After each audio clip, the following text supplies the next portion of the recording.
The biggest reason your drawings suck is because the thing you're looking at is different from the symbol for it you learned as a child. But you can learn to get those symbols out of your way so you can actually draw what you're looking at.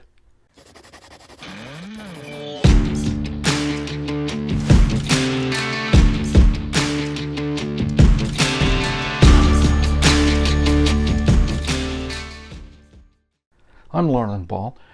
I've been an illustrator for 30 years, and I've worked with many people who didn't think they could draw. I taught them the few skills they needed to know and showed them that they really could. Your drawings suck right now because there's a part of your brain that loves to name things. When we were children with our first crayon, we were amazed we could make marks on paper that represented something in the real world. It was magical and got us lots of positive attention. But eventually we got old enough to recognize that these symbols didn't really look like the thing out there in the real world. For example, think of drawing a chair. It's got 4 straight legs, a straight back, and a flat seat to sit on. The symbol for it's pretty easy, right? But when we try to draw it more realistically, we start struggling.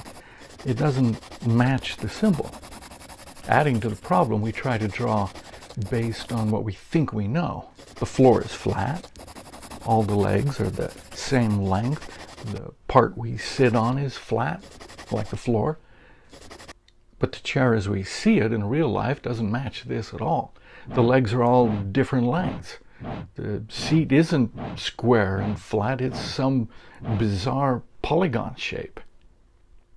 This is why so many people give up drawing.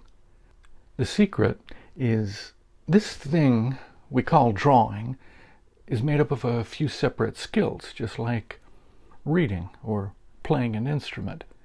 Obviously, there are people who have an innate ability to draw or play music, but they probably can't explain what is happening in their brain that makes it easy for them and hard for the rest of us. So I'm not talking about those who can already do it. If you know nothing about music and want to play the piano, you're going to have a rough time.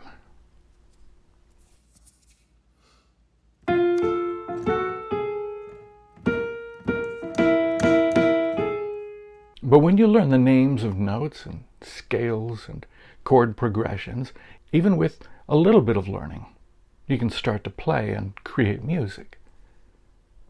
The thing most of us don't learn about drawing is that there are only a few separate skills you need to know. Think about reading. Imagine if every time you wanted to read a book, you had to start with the basics, sounding out the letters, struggling. It was the best of times. Thankfully, once you learn the basics, you don't have to struggle so much. You can walk into any library or bookstore, look around, and know that you can pick up any book and read.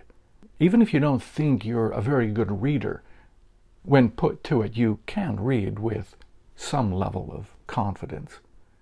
The world's at your fingertips. Learning the skills for drawing can give you that same confidence. Imagine the feeling that no matter what you look at, you can draw it. The main thing to be aware of is that an artist looks at the world differently when they're drawing. They don't think about the names of things.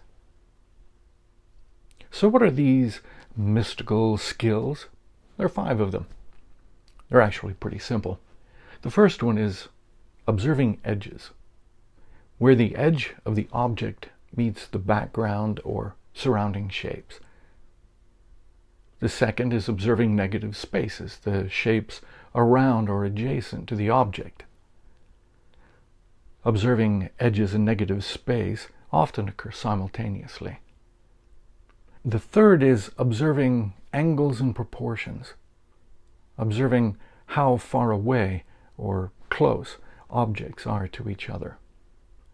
The fourth is observing shapes of shadows. Shadows are the visual signals that tell the brain it's looking at a three-dimensional object. The fifth is observing the gestalt of the thing. That's it. Simple, right? Thanks for watching.